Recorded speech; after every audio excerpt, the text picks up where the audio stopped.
I'm Reverend Elder Cecilia Eggleston, Moderator of Metropolitan Community Churches.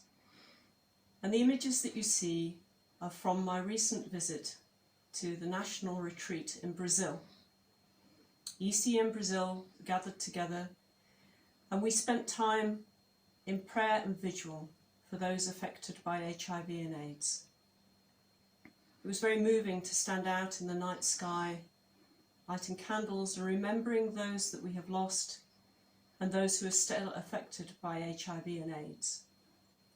MCC was at the forefront of looking after and fighting for the rights of those affected by HIV and AIDS.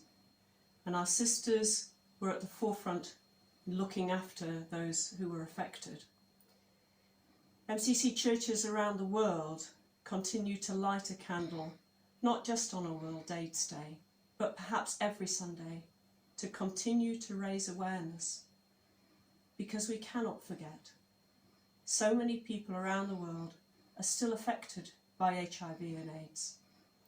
A couple of years ago, I spent 3 months as a volunteer in a small South African country called Swaziland, and the project I was working with looks after children under age 6.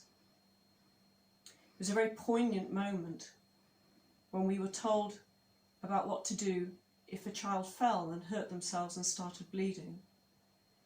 Because Swaziland has the highest HIV/AIDS rate in the world, and many of these children are orphans and live in child-headed households.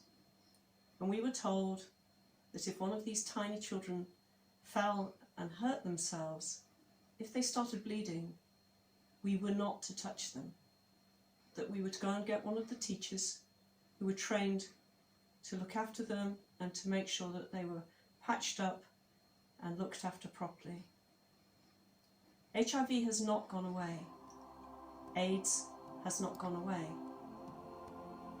We praise God for the developments in medication. It's so wonderful now that someone who is HIV positive can live a full and healthy life, looking forward to and planning for their future, just like anyone else. But in many places around the world, this isn't the case. There is still prejudice and fear and ignorance. There is still lack of medication, lack of easy access to all those things that we might take for granted. So let us continue to pray. Let us continue to talk about HIV and AIDS. Let us continue to hold sacred the whole body of Christ, making sure that someone walking into our church for the very first time knows that regardless of their HIV status, they are welcome, and that if they choose to disclose, that this will be just taken as another part of who they are. Nothing to be scared of, nothing to be worried about. Being inclusive means everyone's welcome. Let's celebrate all that we have achieved on this World AIDS Day, and let's continue to work for justice, for education,